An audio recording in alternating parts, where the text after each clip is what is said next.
শিব চতুর্দশী বা শিবরাত্রির দিন ভক্তরা শিবের উপাসনা করে এবং সারা দিনব্যাপী উপবাস পালন করে এবং শেষে শিবের মাথায় জল দিয়ে তাকে পুজো করে তার কাছে প্রার্থনা আশীর্বাদ করেন যে তারা যেন সুখে থাকতে পারে, ভালো থাকতে পারে, এটাই যেন আশীর্বাদ করে।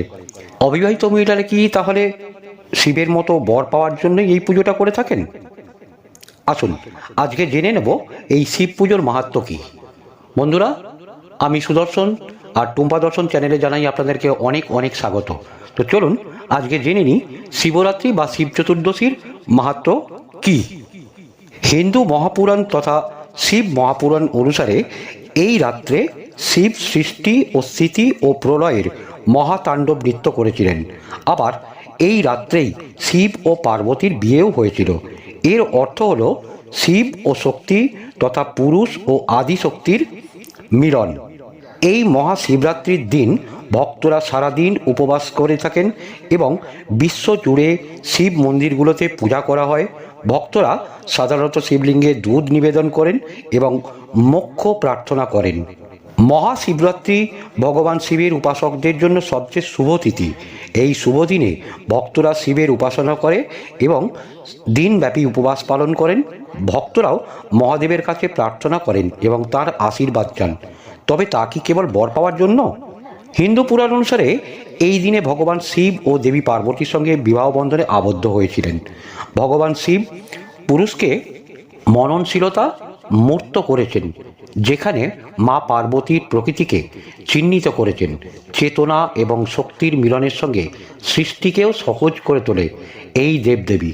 হিন্দু ধর্ম অনুসারে এই রাতে ভগবান শিব তাঁর সংরক্ষণ, সৃষ্টি এবং ধ্বংসের নৃত্য করেছিলেন, যা শিব তাণ্ডব নামেও পরিচিত। তবে এদিন পার্বতী শিবকে স্বামী হিসেবে পেয়েছিলেন। সেই সূত্রেই সকলে এদিন নিষ্ঠা মনে শিবের পুজো করে থাকেন। মহিলারা তাই শিবের মতো বর পেতেই এই পূজা করে থাকেন, এটাই তাদের বিশ্বাস। অন্যদিকে পুরুষেরা শক্তির সৃষ্টিকে এদিন পুজো করে থাকেন। শিবরাত্রিতে তাই কেবল মহিলারাই নন, পুরুষেরাও পুজো করে থাকেন, যদিও এই পুজো মহিলাদের মধ্যেই বেশি প্রচলিত আছে।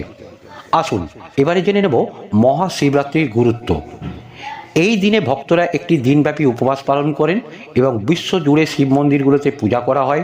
ভক্তরা সাধারণত শিবলিঙ্গে দুধ নিবেদন করে এবং মোক্ষ প্রার্থনা করেন। এছাড়াও ভক্তরা সারা রাত প্রার্থনা করে এবং ভগবান শিবের প্রশংসায় মন্ত্র উচ্চারণ করে। মহিলারাও এক ভালো স্বামী এবং সুখী বিবাহিত জীবনের আশীর্বাদ পেতে প্রার্থনা করেন। শিবলিঙ্গকে স্নান করানোর জন্য মূলত গঙ্গা জল আর শিবলিঙ্গের মাথায় দেওয়া হয় 3টি পাতাযুক্ত বেলপাতা। তবে শিবের পুজোয় বেলপাতার প্রতিটি পত্রে নিচের বৃন্ত বা বোটার কাছে মোটা অংশটি অবশ্যই ভেঙে বাদ দিয়ে দিতে হবে, তবেই সেই বেলপাতা অর্পণ করা উচিত। এতেই শিবের পুজো সম্পন্ন হতে থাকে। আসুন বন্ধুরা, আরও কয়েকটি তথ্য আমরা জেনে নেব। শিব কে ছিলেন? শিব হলেন হিন্দু ধর্মাবলম্বীদের সর্বোচ্চ দেবতা। সনাতন ধর্মের শাস্ত্রসমূহে তিনি পরম সত্তারূপে ঘোষিত। শিব সৃষ্টি, স্থিতি, প্রলয় এই 3 কারকের কারণ।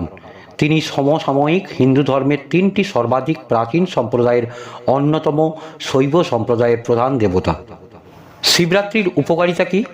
মহাশিবরাত্রি ব্রত পালন ভক্তদের আধ্যাত্মিক শান্তি এবং আধ্যাত্মিকতা অর্জনে সাহায্য করে এবং ভগবান শিবের আশীর্বাদ লাভ করে বলে বিশ্বাস করা হয়। এটি মন ও শরীরকে পবিত্র করে এবং নেতিবাচক প্রবণতা কাটিয়ে উঠতে সাহায্য করে বলেও বিশ্বাস করা হয়। শিবরাত্রিতে কি জেগে থাকা উচিত? ভগবান শিবের উদ্দেশ্যে উৎসর্গীকৃত এই শুভ রাত্রি লক্ষ লক্ষ মানুষের হৃদয়ে অপরিসীম তাৎপর্য বহন করে। গভীর রাত্রে ব্রহ্ম মুহূর্তে ঈশ্বরের আশীর্বাদ পেতে রাত্রি জাগরণ করা উচিত। যদিও পৃথিবী প্রতিদিন শান্তিতে ঘুমিয়ে থাকে, তবুও বিশ্বাস করা হয় যে মহান শিবরাত্রির রাতে ঘুমানো উচিত নয়। তো বন্ধুরা, এই ছিল আজকের ভিডিওটা ভালো লাগলে লাইক করবেন, শেয়ার করবেন, আর যারা আমাদের চ্যানেলে নতুন তারা অতি অবশ্যই আমাদের চ্যানেলটা সাবস্ক্রাইব করে আমাদের পাশে থাকবেন। তো দেখা হবে আবার নেক্সট ভিডিওতে। ততক্ষণ ভালো থাকবেন, সুস্থ থাকবেন। হর হর মহাদেব।